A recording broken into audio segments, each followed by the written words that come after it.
So confusion asked a question the other day. Me and him talked about it for a second. What are the top squads, tunes that developing players should focus on? I think I kind of covered that while we were in here. Even though there are some top squads, you don't not to necessarily go for those, but to go for the ones that serve a multiple purpose, because you are going to be tight on resources. You're going to need mods. You're going to need credits, and so gearing up the minimal amount of tunes you can is going to be helpful. So using those zetas wisely as you get them will be helpful too. You need to stay high in arena, but if you just follow the new meta every time and just next player that comes out, you're never going to get the zeta those players that you really need for this. So if you're working on zetas, remember, hey, we're getting ready to do HAT. I got to build my team up a little. Maybe this one goes here instead. I developed a lot of people develop droids for HAT, and they were saying stuff like they get them through Galactic Wars. Saw Cypher put a post that droids and rebels were the best two to go for. I'd have to agree with that. For free to play players starting out, droids and rebels are probably the easiest. Droids aren't as big a gear hogs as some of the others. Asked by, you would not have a name and you just have a number. U2EZ Kid. Oh, you're too easy. Yeah, I got you. It says, I know people have brought it up, but what are the best teams for each phase? But like, give a few examples. I think I did that. Gave some examples of these and good zetas. Um, let's see. Confusion asks, I would love to hear any highlights on that great HAT guide that Smithy D did and others put together. I think that's the one that I had Cubby post here earlier. It's a great guide. It looks pretty good. There was a couple teams you can get by with that you don't need for that, but it was pretty good. So, guys, if you are starting out, don't forget to watch videos when they get posted. Watch the videos. Somebody posted a really good thing on mods and which tunes for a Zader team got what specific mods. It was really good. I couldn't find it. I tried to get Cubby to post it here, but I couldn't find it. So, his second question was in phase two, Zader team, EE versus FET in a cage match, both gear 11, single squad. Which one? Good mods, but not God roll mods. To be honest, this is going to be a personal preference for you. My personal opinion here is if you're having trouble staying alive, then I would go with Elder. If you need him for your heal and your revive. If you're having trouble getting dots to do more damage, I would go with Boba. Boba gives you a lot of dot, and in my case, he's actually been able to help me get through the tank faster in P2 than what Elder did. My Elder was only gear 10, and my Boba was gear 10. I didn't have them both gear 11, so I went with Boba. I actually like Boba in that spot, but I'm sure there are plenty of people out there that say FET, but if or say Elder. But my personal opinion is I'm always going to go with damage, so I'm going to say Boba. Um, plus, once you get Shaman, he should be doing some healing to help you out too.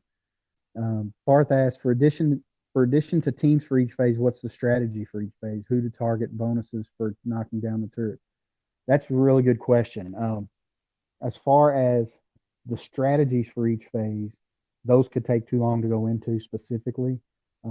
I'm happy to go through it with somebody or even try to post it online because each phase is different. To start off with in phase two, I'll just say I like to drop. If you can topple the tank, I think it's better. When it comes back up, just topple it again. If not, the side cannons are too fast and they take you out too quick. If you don't have enough strength to topple the tank, then take out the top cannon and do as much damage on the main cannon as you can and not worry about the side. So starting out, if you can't topple the tank and still have enough health to do it, then quit trying to topple it. Take out the top cannon so you don't get killed and just do your damage on the front of the tank. Same thing in P4. If you're having trouble getting your damage, take out your B2s, take out your cannon up top, and then just hammer the tank and just don't topple it. But those are specific for that. As far as the bonuses, the thing you need to realize is in order to get your bonus in phase two and phase four for toppling the tank, you have to knock out all three cannons before the main cannon goes. Not at the beginning, but in between turns. So if the main cannon shoots you and you work all the side cannons and top cannon down, but you don't kill any of them, and you let the main gun shoot you again, and then you kill all three of them in the same turn, or not the same. They don't have to be the same turn, but you kill them all before the main gun shoots again, then you get a bonus. You get the bonus for dropping the tank, but it also gives you a speed bonus, makes your guys faster. You usually get two attacks in instead of one. So it's important to get. There are times not to do it if you're getting low on guys and you just need to topple it because your guys are about to die. Then don't worry about that. If the tank is damaging you too fast and you can't afford to do that, I know with my droid team starting out, I didn't do that. I just toppled it as fast as I could, and at first, and that was very helpful. But yeah, that double bonus you get for toppling the tank quickly is very important. Uh, and, far or confusion asks. Oh, sorry. Uh, confusion follows up with Far's question about, yeah, the play strategy can change with different squads per phase. Yeah, definitely. The squad um, with your rebels and P4 is going to be a lot different than when you have R2. It's a totally different game. So yeah. Cypher, of course, you'd write me a book. I'm just messing with him. I love Cypher to death. He's been over and helped me every time I went over to help with a Merc raid. And that's my boy, Blue. Okay, so just starting out HAT, if you need to build a team, which would you focus on? Rebels to start with because they're the easiest and probably the closest to you. Then I would probably try my P3 team because they're not that hard to get. Any must-have teams, I think I talked about that. How do you work in the current arena team?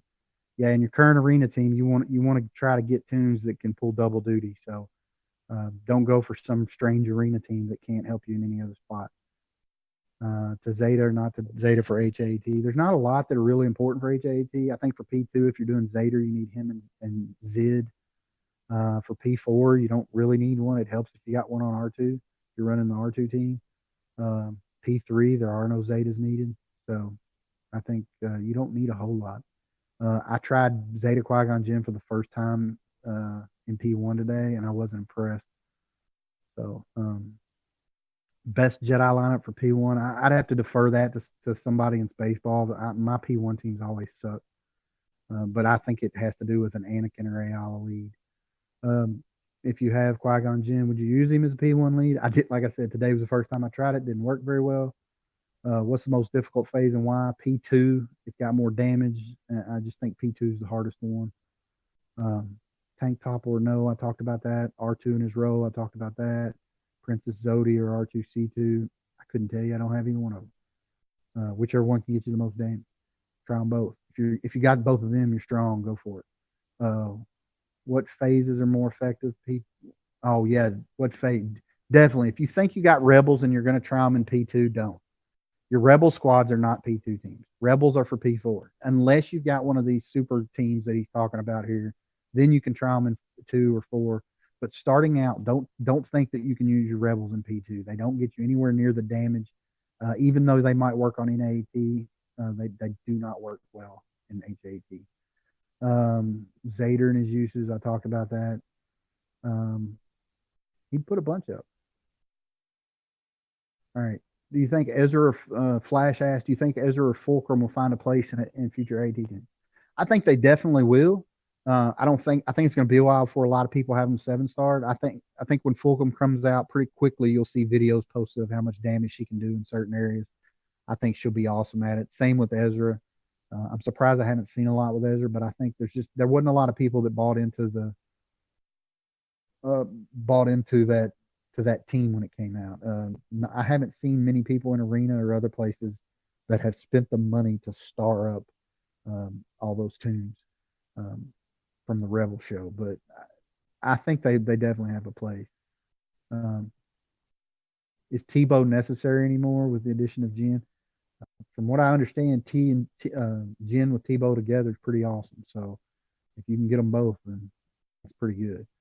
I remember seeing damage chart that had resistance doing well in P3 also. I'm not familiar with that. I'm sure they probably can though. What are good secondary mod stats from Padawanis? Speed. Let me just go ahead and tell you that now. You need speed secondaries. You need as much speed secondaries as you can possibly get for HAT. My TIE fighter pilot, I can get up to 275, and I would love to have him at 290. I mean, 275 speed makes him fast. He gets to go 3 or 4 times, but the faster you can get people, the better. Now, other secondary speeds that are important. Some tunes, if you can get some potency secondary on them, that's great. Other tunes, if you can get protection, that's great. For P4, if you can get some health on Leia, it's really good because Leia dies so quick. But to start off with, you just focus on your speed. Anything with a 10 speed secondary is a great mod. With this last drop, I've seen a lot of people getting more 18s and 19s.